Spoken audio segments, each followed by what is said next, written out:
So section 9.5 is concerned with limiting reactant and yield calculations, and this is by far the most detailed section of the chapter, where all of the little bits that we saw before start coming together. So we're going to have to define the concept of what we call the limiting reactant before we can kind of get going with much else. So in everything that we've looked at so far, we've always considered that there is enough of each reactant to ensure complete reaction. That is, at the end of the reaction, there'll be none of the reactants left over. Now, the reality is that most reactions are not like that. So, for example, when you light a candle and it undergoes combustion, when the candle has completely burnt down, there's obviously still going to be oxygen in the atmosphere, right? So the candle will run out before oxygen in the atmosphere is exhausted. So we describe the candle as being the limiting reactant because it is completely consumed first.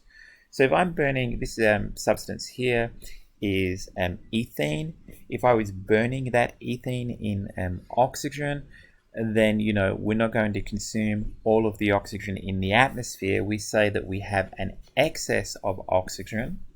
The ethene will be exhausted first, so we describe it as being the limiting reactant.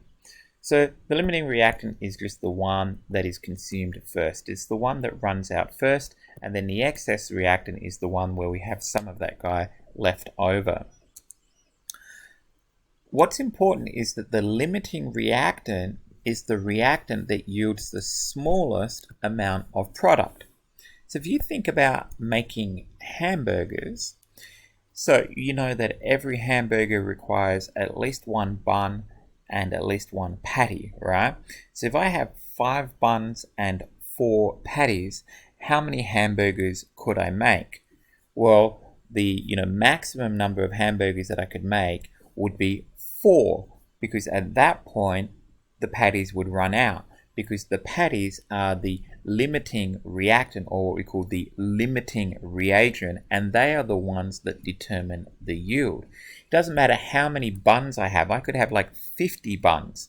If I've only got 4 patties, the maximum number of hamburgers that I can make is 4 hamburgers. So you get the idea?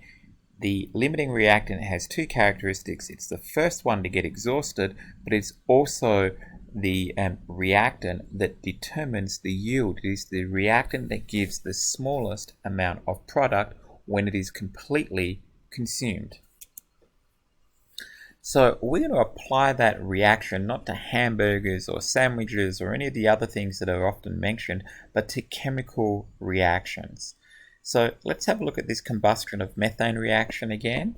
And if I think about this, if 2 moles of methane is reacted with 1 mole of oxygen, what would be the limiting reactant? And what we're going to rely upon is that the limiting reactant is the one that produces the smallest yield of product.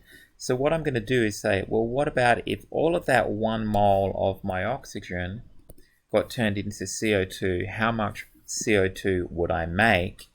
And then I say, well, what about if all of my 2 mole of methane was turned into CO2, how many moles of CO2 would that make?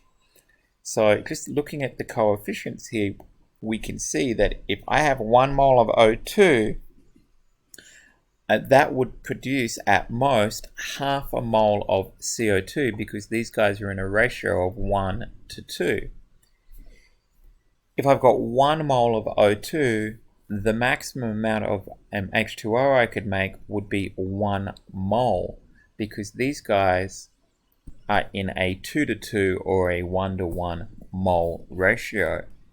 Now when I flip over and have a look at my methane, which I have 2 moles of, so if I've got 2 moles of methane, I could make 2 moles of CO2, because these guys are in a 1 to 1 mole ratio.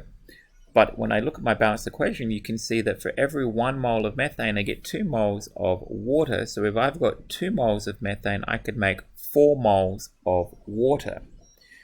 So equipped with this information, which one of these guys is my limiting reactant? And pretty quickly you can see that it's got to be the oxygen because it gives the smallest yield. So what this is really saying is, once I've made half a mole of CO2 and 1 mole of water, the reaction stops because I've run out of oxygen.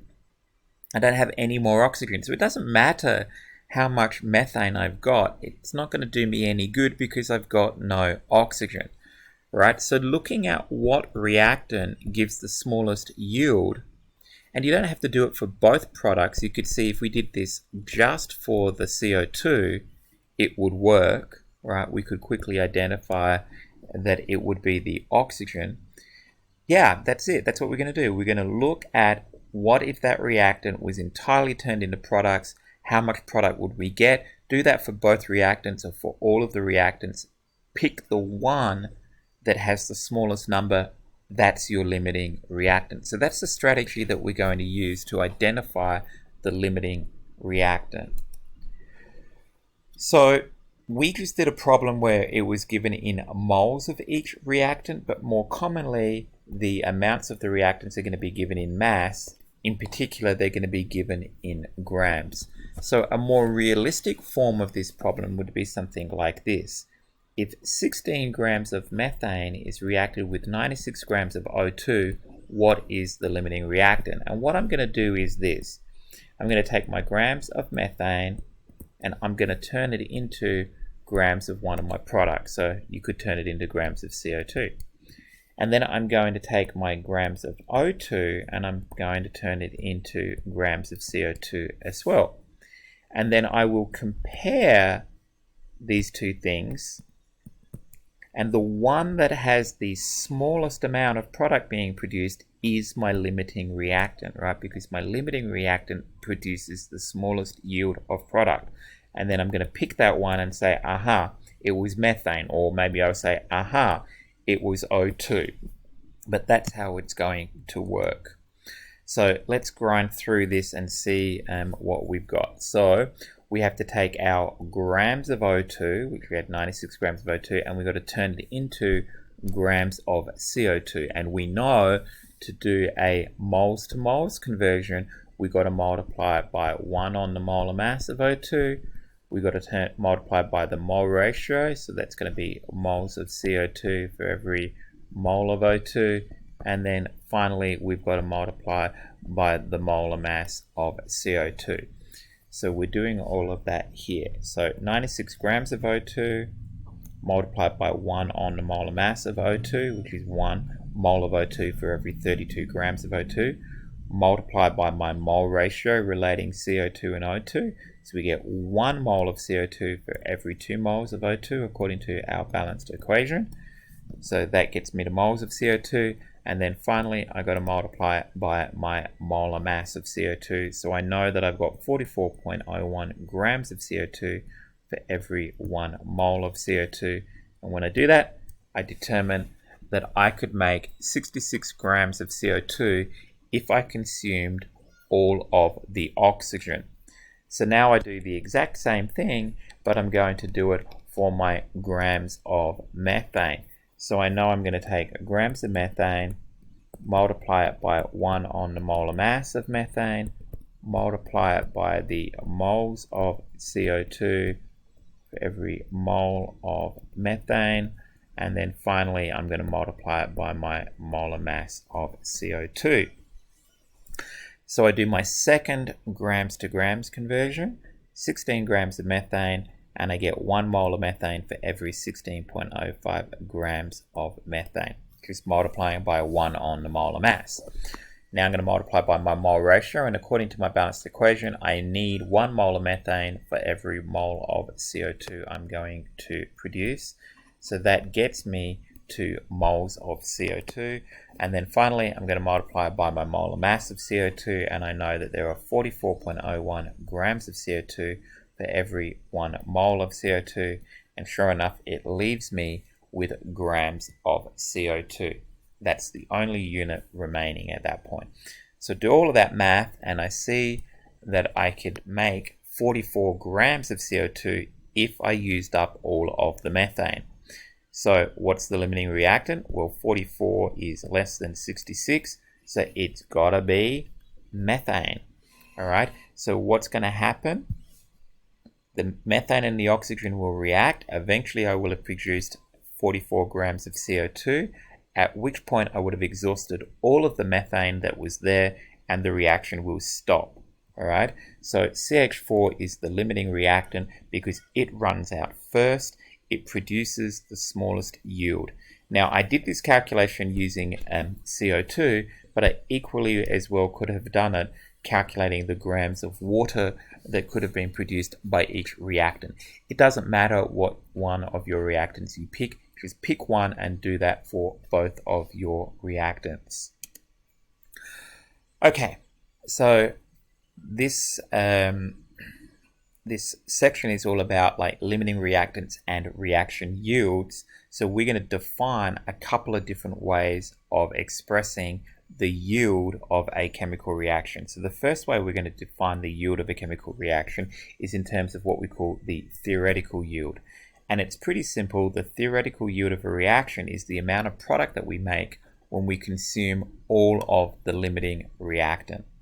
So if I got 1 mole of methane, which I'm going to react with O2, and in particular I'm going to react it with 3 moles of O2, what is the theoretical yield of water?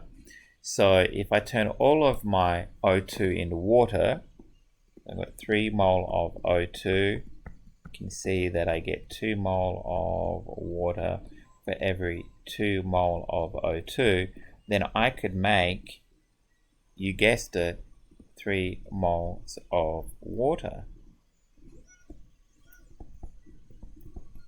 Now, if I've got 1 mole of methane, hopefully you can see that I could make 2 moles of water, because for every 1 mole of methane, 2 moles of water can be made. You see?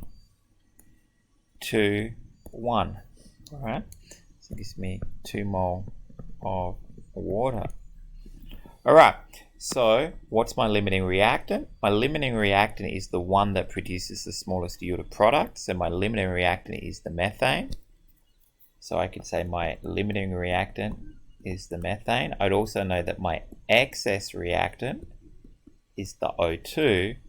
But this question is asking what is the theoretical yield, and the theoretical yield is the yield when all of the limiting reactant is consumed. So the theoretical yield is 2 moles of water. Now again, it's most common to do these calculations when we're given grams of reactants rather than moles of reactants, because we can measure grams on a scale in the balance. We can't measure mole. On a scale in the lab, we can't measure moles in the lab directly. So here's an example here. It says if 1 mole of methane is reacted with 3 moles of O2, what is the theoretical yield of H2O in grams? So what I'm going to do here is going to take moles of methane, I'm going to turn it into moles of H2O, and I can do that pretty quickly because I can see that these are in a 1:2 ratio. And then I'm going to take, I've got 3 moles of O2, I'm going to turn that into moles of H2O, and I can see that these are in a 2:2 or a 1:1 ratio. So if I turned all of those into waters, then I would get 3 moles of water. Now 2 is smaller than 3, so that tells me that the methane is my limiting reactant, and that the maximum possible amount of water that I could make would be 2 moles of water, because then I would run out of methane. The question though asks for the theoretical yield in grams, so how do I go from moles to grams? Well, I have to multiply by, you guessed it, the molar mass. So I need to multiply by the molar mass of water, and the molar mass of water is 18.02 grams per mole. There we go. So 2 moles of water is my theoretical yield. times 18.02 grams of water for every 1 mole of water. Moles of water cancels out, leaves me with grams of water, and so it ends up being 36.04 grams of water. So we've defined the theoretical yield. The second type of yield that we're going to learn about is the actual yield. And the actual yield is the amount you get when you do the experiment. So for us, we're not going to actually do experiments, so the actual yield will be given in the question. You're just got to find the information somewhere in the text. So it says when 1 mole of methane was reacted with 3 moles of water, 13 grams of H2O was obtained. What is the actual yield of H2O? And so obviously it is the 13 grams. And of course you might be asked to express the amount of something in moles, in which case you would convert by multiplying by 1 on the molar mass. So now we're on to our third type of yield, and our third type of yield is the percent yield. And the percent yield involves a combination of the two previous types of yields. It's going to be the actual yield over the theoretical yield times 100. So in the previous question we said that our actual yield was 13 grams, and in the problem before that we said our theoretical yield was 36 grams. So our percent yield would be 13 on 36 times by 100, or 36%. So it's normally pretty easy to calculate the percent yield. The real tricky one to calculate is the theoretical yield. So let's have a look at a full-blown question. It says when 16 grams of methane was reacted with 96 grams of O2, 13 grams of CO2 was obtained. What is the percent yield of CO2? So this guy here, 13 grams, is your actual yield. And then we're going to take this information about the reactants and we're going to use that to get our theoretical yield. So the first step in this process is to identify the limiting reactant, and we will also be identifying the theoretical yield at that time. So I've got to take my 96 grams of O2 and turn that into grams of CO2. And then I've got to take my 16 grams of methane and I've got to turn that into grams of CO2. So how do I do the grams to grams conversions here? I multiply what I'm given by 1 on its molar mass, then I multiply by the mole ratio, and then finally I multiply by the molar mass of the species of interest. So I do that twice, and what I learn is that if all of the O2 that is present is turned into CO2, I would make 66 grams of CO2. And if all of the methane that is present was turned into CO2, I would make 44 grams of CO2. So therefore, methane is my limiting reactant, and 44 grams of CO2 is my theoretical yield. So that's the first step of the process, is to identify the limiting reactant and the theoretical yield. It's methane because when all of the methane is converted into CO2, I get a smaller amount of CO2 than when all of the oxygen is converted into CO2. So now we can go ahead and calculate the percent yield. So percent yield is just actual yield over theoretical yield times by 100. So this is 13 was given to us in the problem over 44 times 100, and that works out to be 30%. Now I added the dot at the end there because we want this to be two significant figures. Okay, so there's a lot of ALEKS problems in this one section. There's not that many ALEKS problems in the other sections, maybe like a total of like 2 or 3, but there's quite a few for this section. So it says identifying the limiting reactant in a drawing or a mixture. So it says the drawing below shows a mixture of molecules, and what you can see here is that these are representing things that are in this chemical equation, and we've got O2 molecules, 1, 2, 3, 4, 5, 6, right? So we've got O2s, and we've got 6 of those.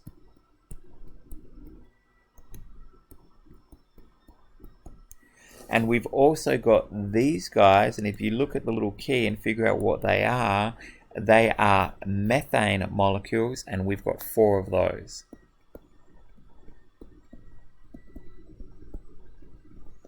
And so they are the things that are reacting. Now, according to the balanced equation, what they're going to form when they react are carbon dioxide and water. Okay? So, it says of which reactant are there the most initial moles? Well, we've got 6 oxygens and we've got 4 methanes, so it's got to be O2. And this is for of which reactant are there the least? Well, that's kind of obvious, duh. It is methane. And then it says, what is the limiting reactant? Well, we've got to figure out what would produce the least amount of product, right? So we have 6 O2s, and according to our balanced equation, we get 1 CO2 for every 2 O2s. So if all of the O2s were used up, we could make 3 CO2 molecules. Okay, now let's do the same for the methane. So we've got 4 methane molecules, and according to our balanced equation, we get 1 CO2 for every 1 methane, so we could make 4 CO2s. This is important. Alright, so O2 gives us the smallest yield, so O2 must be our limiting reactant. Here we go. Okay, so pretty easy in that case. Instead of working with moles, we're just dealing with absolute amounts of things, but the same principle holds. Okay, now this one looks like they don't actually give you a chemical equation. So it says solid aluminum and chlorine gas react. So Al plus Cl2, and they're going to form AlCl3. Okay, so that doesn't balance, does it? So I'm going to need a 2 there, and then a 3 there, and then a 2 there, and now everything balances, right? Aluminum's 2 and 2, chlorine's 3 times 2 is 6, 2 times 3 is also 6, so that's perfect. It says suppose you have 7 moles of aluminum, 7 mole, okay, and 2 mole of chlorine. What would be the limiting reactant? So what I'm going to do is just go like that and go like that, and we're just going to be using mole ratios here, right? So 7 mole of aluminum, and according to this I get 2 mole of AlCl3 for every 2 mole of aluminum, so I could make 7 moles of AlCO3 if all of my aluminum could be used. Now I'm going to do the same for my chlorine. So I've got 2 moles of chlorine, and according to my balanced equation, I get 2 mole of AlCl3 for every 3 moles of chlorine. So 2 times 2/3. Alright? It's going to be less than 7, isn't it? 2 times 2 on 3. There we go. So it ends up being 1.33 mole. You can see the only thing left is moles of AlCl3. So what's smaller, 1.33 or 7? 1.33. So it has to be chlorine that is the limiting reactant, right? Chlorine is the limiting reactant. Okay. Oh, this one looks awful. Liquid hexane will react with gaseous oxygen. So I'm going to rewrite the formula of liquid hexane. So if I count up the carbons there, you'll see that there are 6 of them. 1 plus another 4 plus another 1 gives me 6. And then hydrogens, there are, oh, well, it looks like we've got 4 times 2, that's 8, plus 3, that's 11, plus another 3, So that's going to give me 14. All right, there we go. Reacts with O2, okay, to make carbon dioxide. Well, that's not going to be balanced, and water. Okay, so carbon dioxide, I'm going to need 6 of those to get my carbons to balance. And then hydrogens, I'm going to need 7 of those to get that to balance. And then we got to kind of figure out the oxygens. So at the moment, 6 carbons on the left, 6 on the right. Hydrogens, 14 on the left, 7 times 2, 14 on the right. Oxygens, 2 on the left, 6 times 2 is 12, plus another 7, 19. So I've got to do 19 on 2 there. So we want to times everything by 2, so that would be 2, 12, 14, and then finally 19 O2s. Okay. Now it's going to get kind of ugly. It says, suppose 2.6 grams of hexane, 2.6 of that guy, is mixed with 16.2 grams of oxygen. Calculate the maximum mass of water that could be produced. So what I'm going to do is I'm going to turn that into grams of water and turn that into grams of water. And the answer that I get from that is going to be,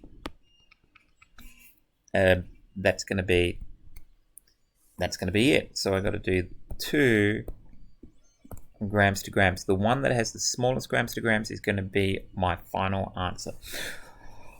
All right, that's going to be my theoretical yield. So what I'm going to need here is I'm going to need some molar masses, right? I'm definitely going to need some molar masses. We'll get them quickly from an online calculator. So I've got 2.6 grams of hexane, and I get, for every 1 mole of hexane, there are, and let's see what we've got here, 6 times 12.01 plus 14 times 1.01, it's 86.2 grams of hexane. And then according to this balanced equation here, I get 14 mole of water for every 2 mole of hexane. And then finally, 18.02. Oh, that's ugly, isn't it? Let's put that in a different place. Finally, 18.02 grams of water for every 1 mole of water.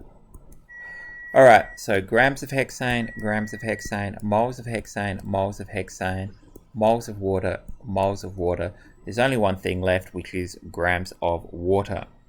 So 2.6 grams of hexane is equivalent to, let's see what we got, 2.6 times 1 on 86.2 times 14 on 2 times 18.02, it's equivalent to 3.80, or just 3.8 because it says 2 grams of water. Alright, so we did the one. Now we've got to do the other one, which is for the O2. Right, so we've got 16.2 grams of O2. So we've got to do another grams to grams, turn that into grams of water, see what we get. So here we go.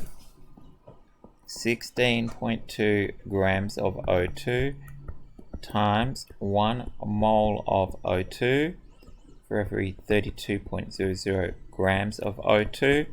And then now we need our mole ratio, 14 mole of water for every 19 mole of O2. And then finally, 18.02 grams of water for every 1 mole of water. Okay, that's nice. So we got it on the one line. So grams of O2, grams of O2, moles of O2, moles of O2, moles of H2O, moles of H2O, leaves behind grams of H2O.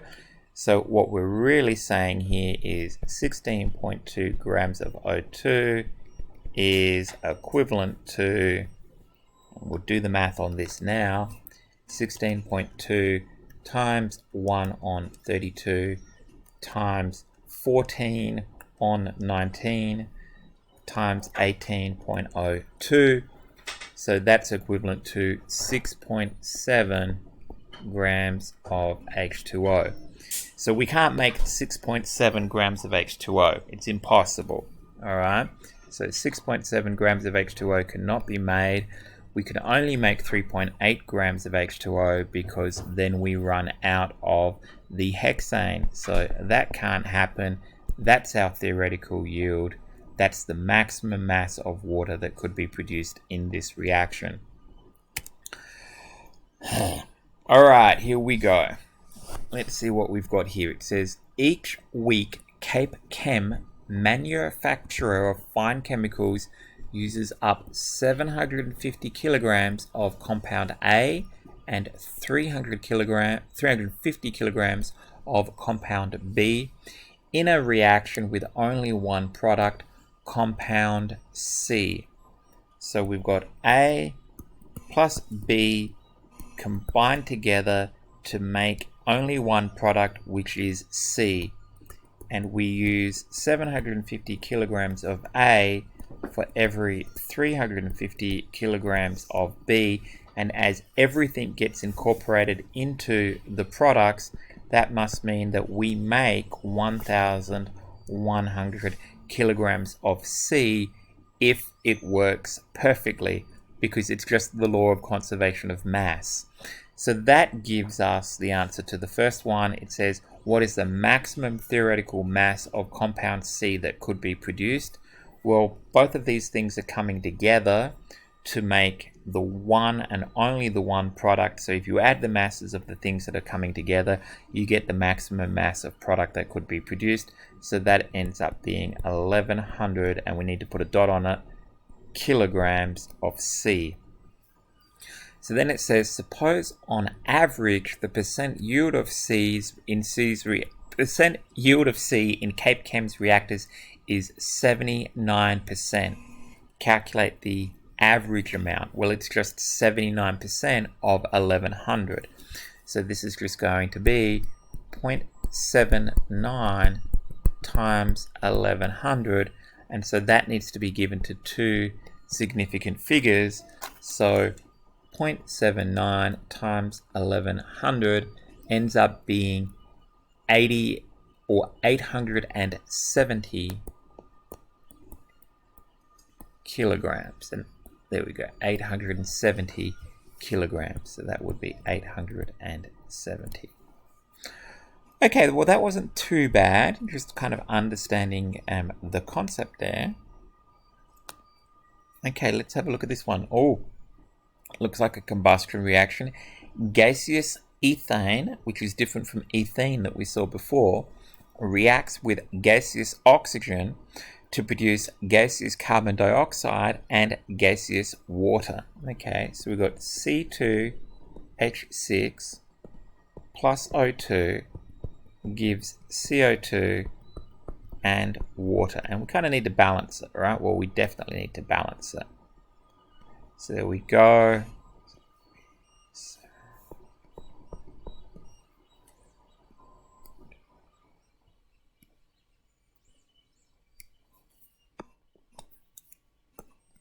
All right, so I balance that. 2 moles of ethane plus 7 moles of O2 gives 4 moles of CO2 and 6 moles of water. And let's just double check. Carbon, 4 carbons, 2 times 2 on the left, 4 carbons on the right, they are balanced. Hydrogens, 2 times 6 on the left, that is 12. 6 times 2 on the right, that is 12, so they balance. And then oxygens is always the fun one. 7 times 2 on the left, that's 14. and then 4 times 2, that's 8, plus 6, that's 14 on the right. Done, I'm good, I got it. Alright, now let's do the math to figure out what we're being asked here. It says, what is the theoretical yield of water? Okay, so we want to know about the water from the reaction of 9.6 grams of ethane and 22.9 grams of oxygen. So we just got to do 2 grams to grams, right? Easy. This is getting old hat now. 9.62 grams of C2H6 times 1 mole of C2H6 for however many grams of C2H6 times by our mole ratio, 6 mole of water for every 2 mole of C2H6, and then finally times by our molar mass of water, 18.02 grams of water for every 1 mole of water. So my molar mass of C2H6, 2 times 12.01 for the carbons, plus 6 times 1.01 for the hydrogens, 30.08. Alright, so that's that. Let's just double check everything cancels. Moles of water, moles of water, moles of ethane, grams of ethane, leaves behind grams of water. So 9.62 grams of ethane, if that all reacts, it's going to give me, we want this 3 sig figs, however many grams of water. So let's see what we got. 9.62 times 1 on 30.08 times 6 on 2 times 18.02. And so that ends up being 17.3. There we go. Alright, so now we do the whole thing for our other reactant, which is oxygen. Alright, so 22.9 grams of oxygen. How many grams of water can I turn that into? Here we go.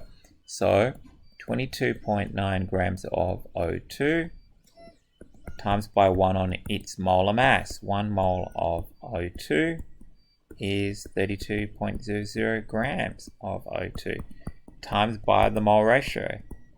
6 mole of water for every 7 mole of O2, and then finally times by the molar mass of water, 18.02 grams of water for every 1 mole of water. So grams of O2, moles of O2, moles of O2, moles of water leaves me grams of water. So 22.9 grams of O2 could get turned into how many grams of water? Let's see what we got.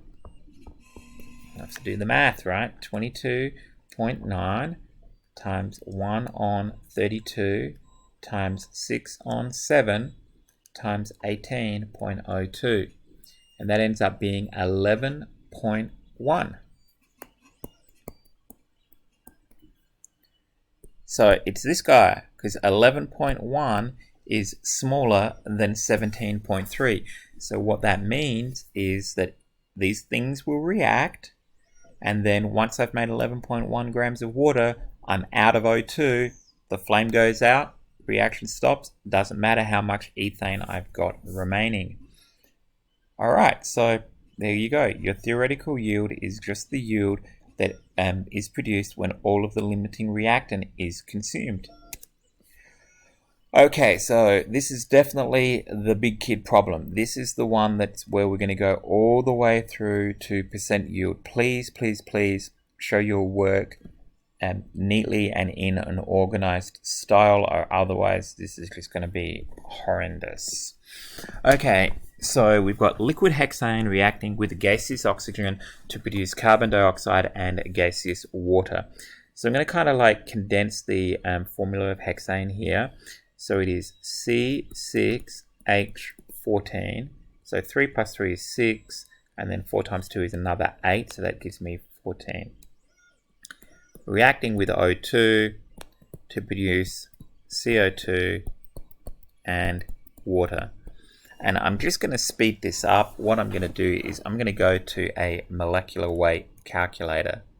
So let's go over here, and we're going to go to my molecular weight calculator.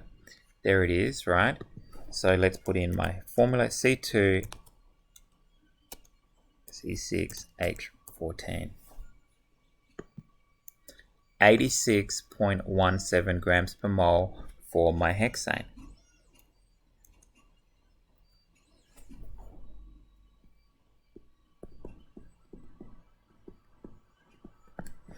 Now, anything else that I want the molar mass for? I want the molar mass for O2.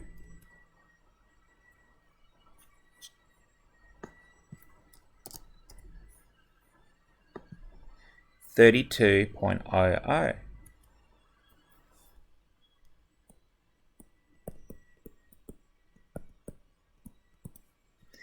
And then it says calculate the percent yield of carbon dioxide. So I'm going to want the molar mass for carbon dioxide. CO2. 44.01.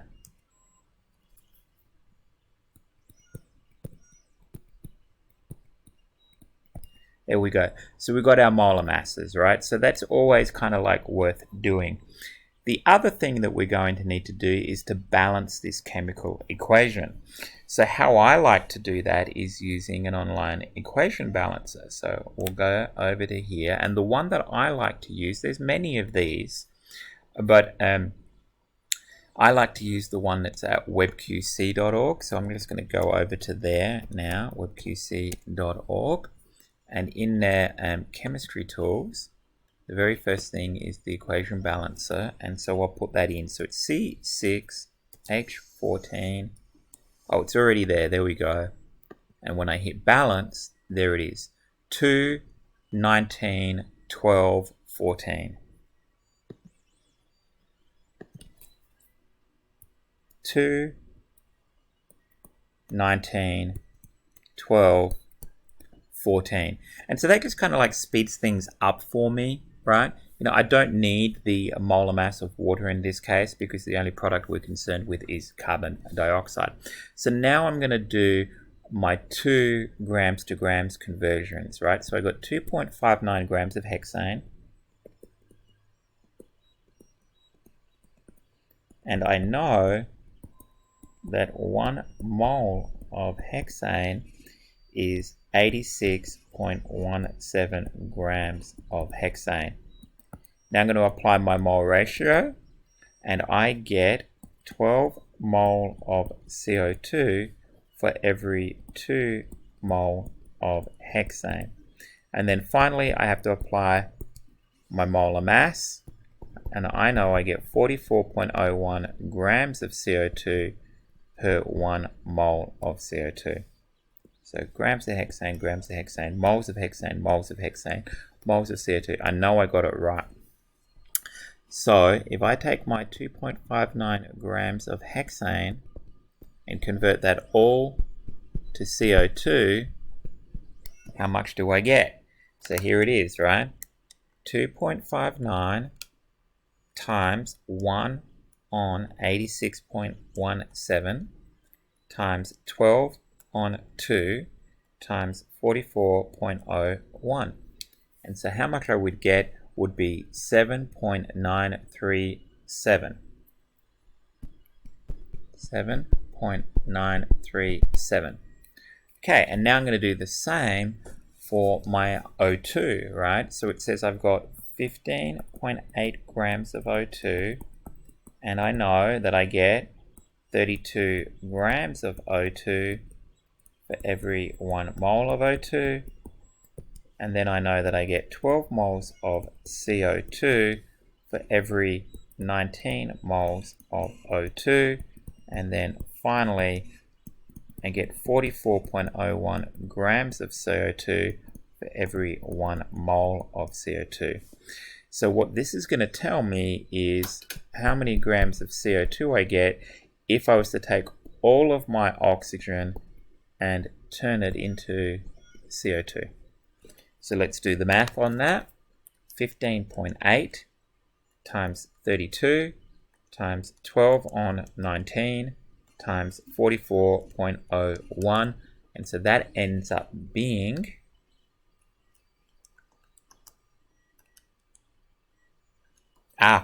now you see here I didn't cancel my units, and I recognize I got a wacky number.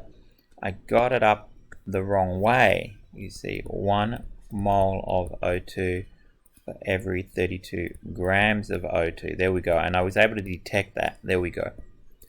It's very important. All right, good. There we go. Now you'll see that we've got this right. So it's 15.8 times 1 on 32 times 12 on 19 times 44.01. You know, it's okay to make a mistake as long as you catch it, isn't it, right? And so that's why we're always very, very careful. So this ends up being 13.72 grams. All right, so 7.9 is smaller than 13.7, so it means that 7.937 grams of CO2 is my theoretical yield. So I got there, right? So I got to the end point of figuring out what my theoretical yield was. However, that's not what they ask for, is it, right? What they ask for was what is the percent yield. And so they give you the actual yield there. It says if 6.27 grams of carbon dioxide is made, what is the percent yield? So we just got the theoretical yield. The 6.27 is the actual yield, and we know that theoretical yield is percent yield is actual yield over theoretical yield times 100 to give you the percent yield. So there's my actual yield, always given in my problem. Here's my percent yield. I carried through an extra digit to avoid rounding error, and it times that by 100. So 6.27 divide 7.937 times 100. We're asked to give it to 3 significant figures. It ends up being 79.0%. Okay, so it's a little, awkward for me to show you these things because I'm writing on the glass and it doesn't work very well, but I hope that my explanation is able to be followed, and I'll be doing more practice problems throughout the week. Alright, so this concludes our section on limiting reactant and yield calculations. I hope you found the video helpful, and if you are having trouble, please just reach out to me and I'll do the best I can to help you.